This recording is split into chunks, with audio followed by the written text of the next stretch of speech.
Hi, boys and girls. Jane and I are here at Renfrew, and since you can't be with us this year, we're going to bring you summer stories brought to you by the Institute at Renfrew. And the books that we have chosen to read for you this summer are some of Jane's and my favorite books that we had read when we were teachers. So we chose them for different reasons. Some are funny, some might teach a lesson, but actually most of mine are funny. Today I'm going to read Tacky the Penguin. There once lived a penguin. His home was a nice icy land that he shared with his companions.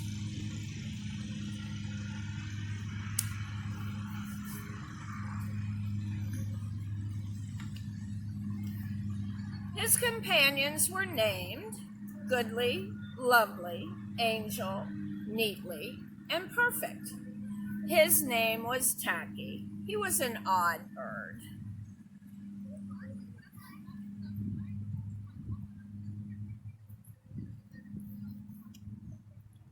Every day, Goodly, Lovely, Angel, Neatly, and Perfect greeted each other very quietly and politely. Tacky greeted them with a hearty slap on the back and a loud, "Hey, what's happening?"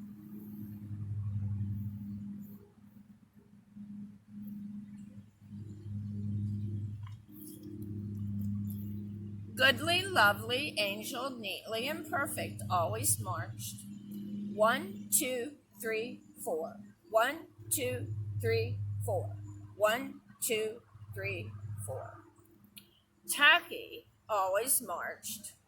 1, 2, 3, 4, 2, 3, 6, 0, 2.5, 0.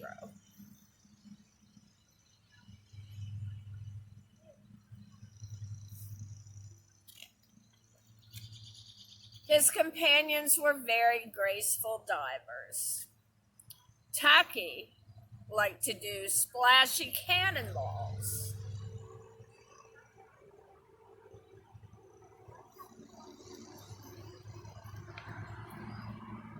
Goodly, Lovely, Angel, Neatly, and Perfect always sang pretty songs like Sunrise on the Iceberg.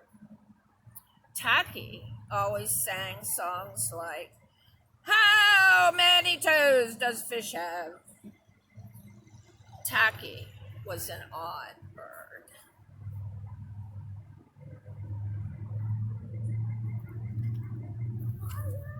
One day, the penguins heard the thump, thump, thump of feet in the distance. This could mean only one thing: the hunters had come.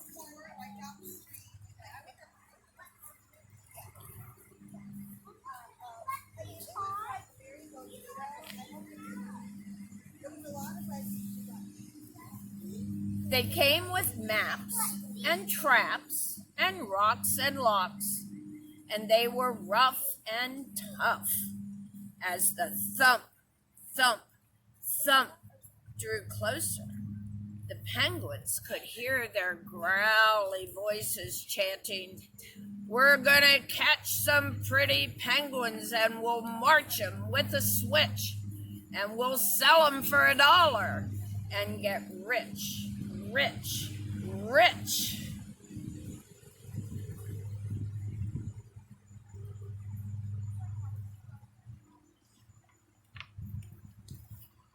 Goodly, Lovely, Angel, Neatly, and Perfect ran away in fright. They hid behind a big block of ice.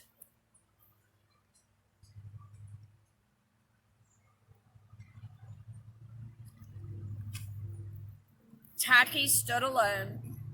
The hunters marched right up to him, chanting, "We're gonna catch some pretty penguins and we'll march 'em with a switch, and we'll sell 'em for $1 and get rich, rich, rich."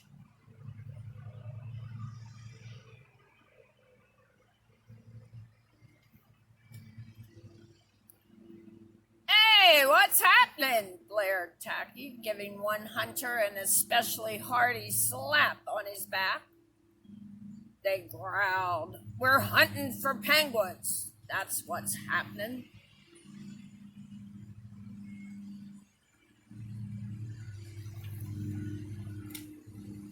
"Penguins," said Tacky. "Do you mean those birds that march neatly in a row?"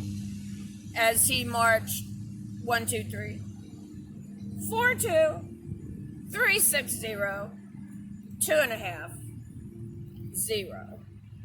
The hunters looked puzzled.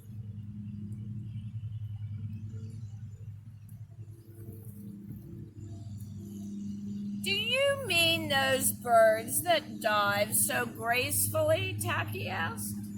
And he did a big splashy cannonball, and the hunters looked wet.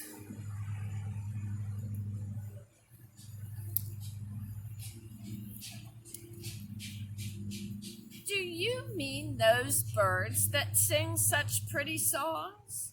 Tacky began to sing, and from behind the block of ice came the voices of his companions, all singing as loudly and as dreadfully as they could.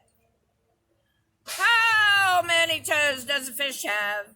How many wings on a cow? I wonder, yup, I wonder."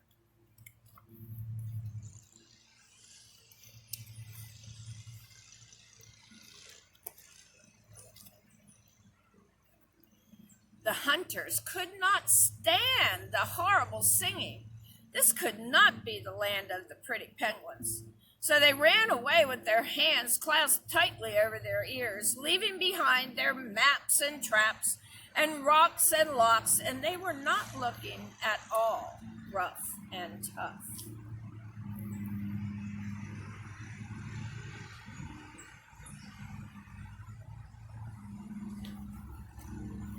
Goodly, lovely, angel, neatly and perfect, hugged Tacky.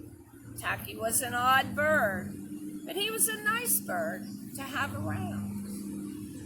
Boys and girls, I forgot to tell you who the author was of this book. Her name is Helen Lester, and as you can see, there are lots and lots of Tacky books that I bet you might be able to find at your library or maybe online. Enjoy.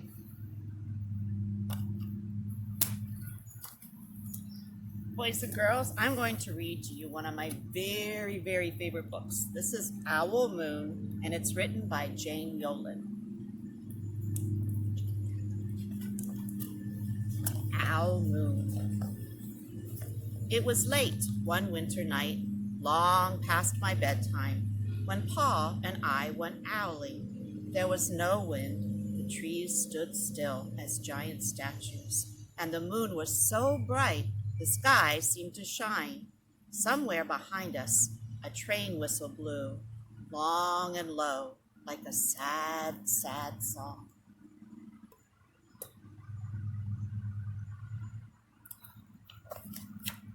I could hear it through the woolen cap Pa had pulled down over my ears. A farm dog answered the train, and then a second dog joined in. They sang out, trains and dogs, for a real long time.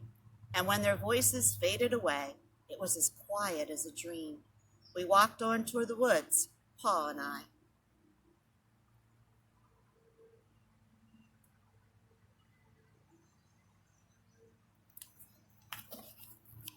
Our feet crunched over the crisp snow, and little gray footprints followed us. Pa made a long shadow, but mine was short and round. I had to run after him every now and then to keep up, and my short, round shadow bumped after me. But I never called out. If you go owling, you have to be quiet. That's what Pa always says. I've been waiting to go owling with Pa for a long, long time.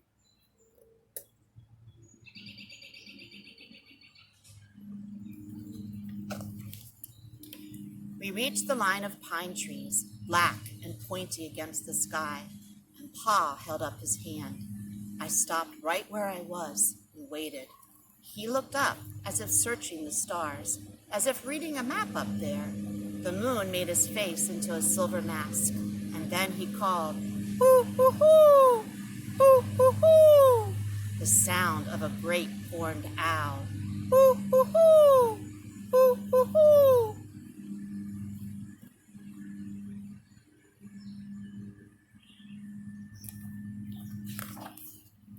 And he called out again and again, and after each call he was silent, and for a moment we both listened, but there was no answer. Pa shrugged, and I shrugged. I was not disappointed. My brothers all said, "Sometimes there's an owl, and sometimes there isn't."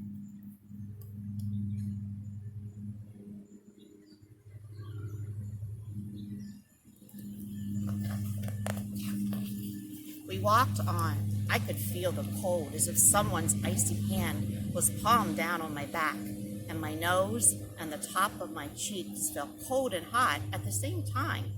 But I never said a word. If you go owling, you have to be quiet and make your own heat.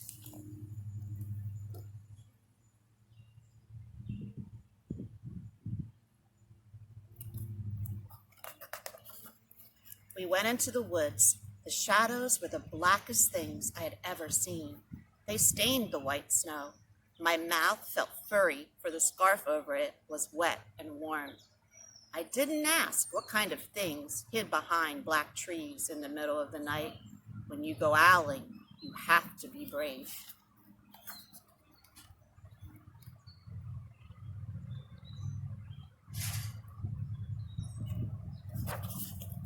Then we came to a clearing in the dark woods. The moon was high above us. It seemed to fit exactly over the center of the clearing, and the snow below it was whiter than the milk in a cereal bowl.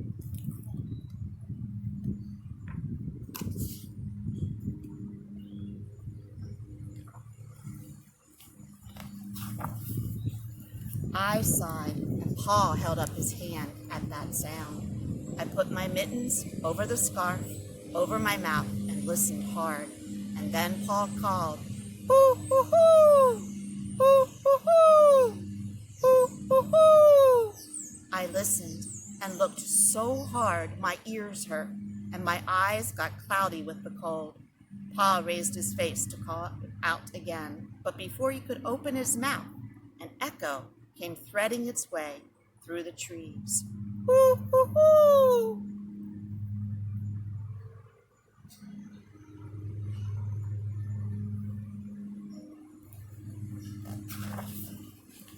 Pa almost smiled, and then he called back, "Hoo, hoo, hoo! Hoo, hoo, hoo!" Just as if he and the owl were talking about supper, or about the woods, or the moon, or the cold. I took my mitten off the scarf, off my mouth, and I almost smiled too.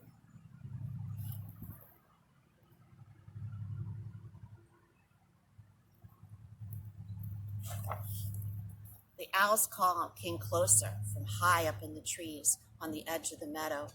Nothing in the meadow moved. All of a sudden, an owl shadow, part of the big tree shadow, lifted off and flew right over us. We watched silently, with heat in our mouths, the heat of all those words we had not spoken, and the shadow hooted again.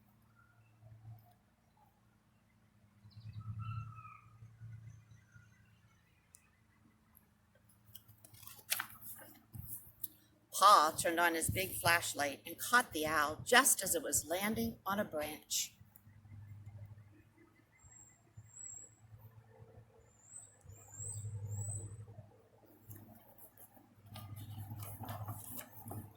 For 1 minute, 3 minutes, maybe even 100 minutes, we stared at one another.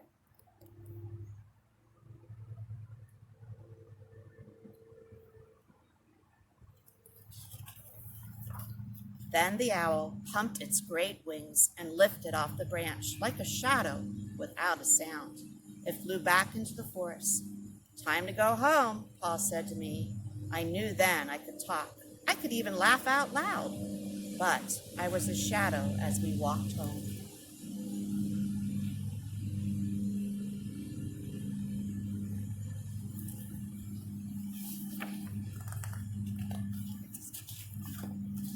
When you go owling, you don't need words or warm or anything but hope.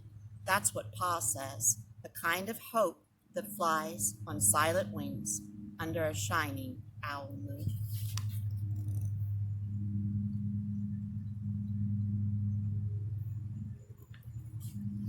Boys and girls, you'll have to come to Renfrew and do an owl walk.